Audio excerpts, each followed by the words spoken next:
It's another edition of Time About the Movies, and today we're taking a look at the movie of June 19th, 1992. I say the movie because we only have one movie to look at today, and needless to say, it was probably the most anticipated movie of 1992 because it was the sequel to the movie that started the blockbuster bandwagon 3 years prior. It was a movie that was a huge hit everywhere.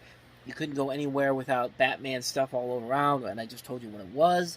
But it's Batman Returns, with Michael Keaton returning, and you have Michelle Pfieffer as Catwoman and Danny DeVito as the Penguin. Tim Burton is also back here as well, and he got more significant creative control on this particular project because he had no interest in wanting to do this movie before. But then when he was kind of forced into it anyway, but he only agreed to return if he got significant creative control, which, I mean, why not? I mean, he'd already established his name at that point after he did this and the original Batman and then Edward Scissorhands. So, Batman Returns, does it live up to the hype of the first movie? It's tough to say, but I'll explain more once I show you the trailer. Here it is, Batman Returns.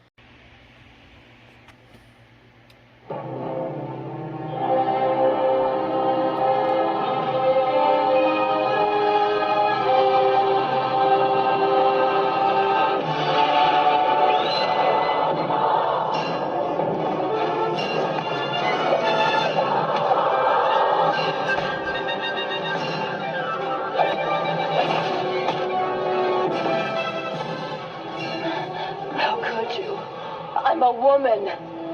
Sorry. Hi. Hi. Look, I'm sorry about yesterday. Had a big deal come up. Burn, baby, burn! It's okay. I had to go home and feed my cat. Meow. To talk. You see, you and I have something in common. Batman. To destroy Batman, we must first turn him into what he hates the most. Namely, us. You mean Flamer?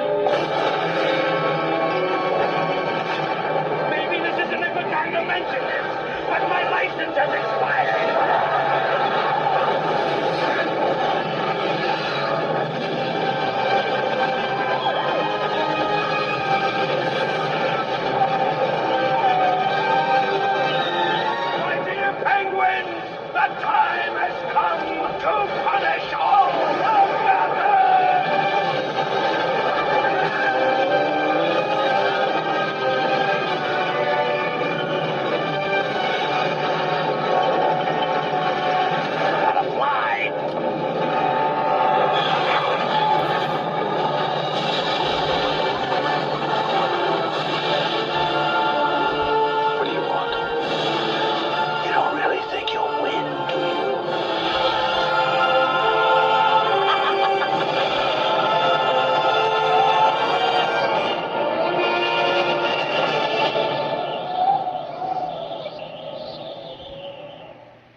So yeah, like I said, this was the most anticipated movie of 1992.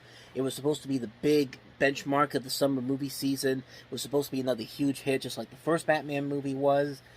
The end result was not quite what they had in mind. While it's not a complete mess overall, the movie is a massive disappointment compared to the far superior first film.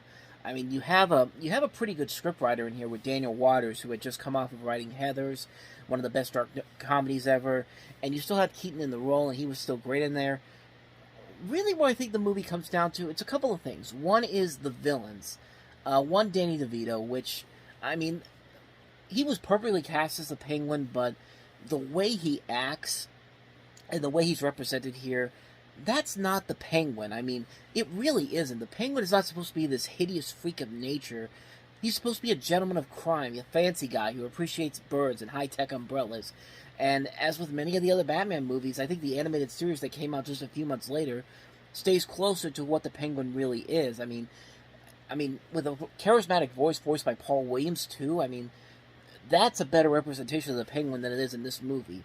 I mean, this is why Burton should have really read up on these characters before making the film, because this was not the Penguin by any means. But I mean, in terms of casting, I mean, I don't know who else you would have cast besides Danny DeVito as the Penguin. I just wish they would have fixed the character up better.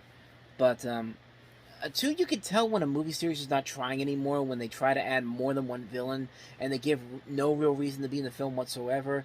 I think this film really is the perfect example of that, where you have this trend beginning with, because you not only have the Penguin and Catwoman, but you also have Christopher Walken as Max Scheck, whose main plan is to build a power plant that will drain Gotham's power supply. So we have three villains with three stories going on, and unless you have the right writers to make it all come together well, the film just becomes overcrowded, and that's exactly what happens here.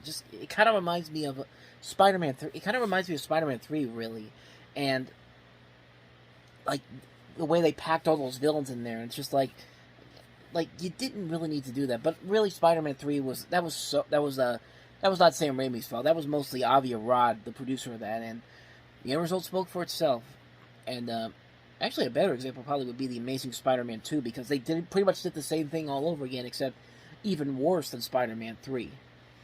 Another reason I don't think the movie works is Catwoman, and I mean, Michelle Pfeiffer's perfectly cast as Catwoman, even if Burton doesn't follow the story from the comics. But you know, when Pfeiffer becomes Catwoman, she actually does a really good job capturing the role, up until the end, where she just decides to go over the top for no reason whatsoever. I mean, they really ruined something great with that performance when they just tell her just go over the top with it, and it really makes no sense to the context of the story, which that's another big problem with the movie, is that the story goes all over the place, and there's never a point where it slows down or anything.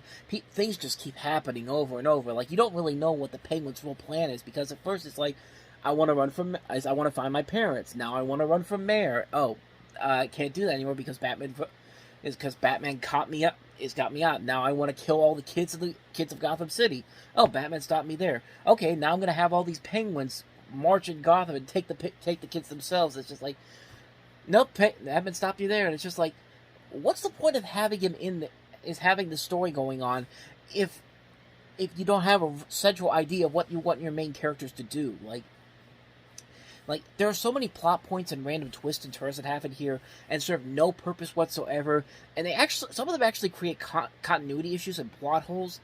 And one of the other reasons why this movie doesn't work is that it's unpleasant and nasty to watch at times. I mean, let me put it this way. After watching this film, McDonald's had every right to pull all of its Batman Returns toy lines that they had because of some of the nasty stuff they pull in this. And it's just so mean-spirited and unnecessary. I mean, to the movie's credit, though, it's not a complete mess, and I've seen much worse from the Batman movies, but there are things in here that are actually great. Again, the set pieces are very nice. I like the visuals. I like the way they mix practical and CG effects here. I mean, Michael Keaton, once again, is badass as Batman. I do like Danny DeVito's performance and his memorable lines in here, and I do like Michelle Pfieffer in here. I mean, and even Christopher Walken, I thought liked his over-the-top performance, because it's a typical Christopher Walken performance that he has in this. But overall, yeah, Batman Returns really is one of those movies where it just doesn't have that same spark that the first movie did. It kind of falls into sequelitis territory. I still kind of enjoy it, but looking back on it, it has a lot of problems from its confusing story, too many villains, and just how much shock value Burton tries to throw in here just by throwing these really grotesque scenes that make you wonder what kind of drugs he was taking when he was making this film. If it was more like the first film, it would have been great, but for what it is, it's a big disappointment compared to the first film, and it led Warner Brothers to hand off the directing helm off to another director for a much safer Batman movie, which would come in 3 years from now, and we will get to Batman Forever when we get to that one. As far as Batman Returns goes, I still kind of enjoy it, but it could have been a whole lot better if they fixed a lot of the problems with the script. They didn't go completely insane with it, and the villains acted like the villains, and they actually had a real purpose here. But as it is, it's just okay for what it is. So, but definitely a major step down from the first Batman movie. So that's my full thoughts on Batman Returns. So on that note, we wrap up another edition of Time About the Movies. Next time we meet, we'll wrap up June 1992. We'll wrap up a week of new episodes. And we'll look at 2 movies, including Unlawful Entry with Ray Liotta and Kurt Russell in it. And we'll also look at the re-release of Disney's Pinocchio, which, considering we just had the live-action remake, I'm going to tell you right now that the animated classic still holds up. But we'll delve more into that one once we get to that episode. So, thank you guys for watching this one. And as always, if you want to see more videos like this, please hit the playlist on the next page. Check out the previous episode. And I'll see you guys tomorrow for another episode. So thank you for watching. I'll see you next time. And until then, as always, take care.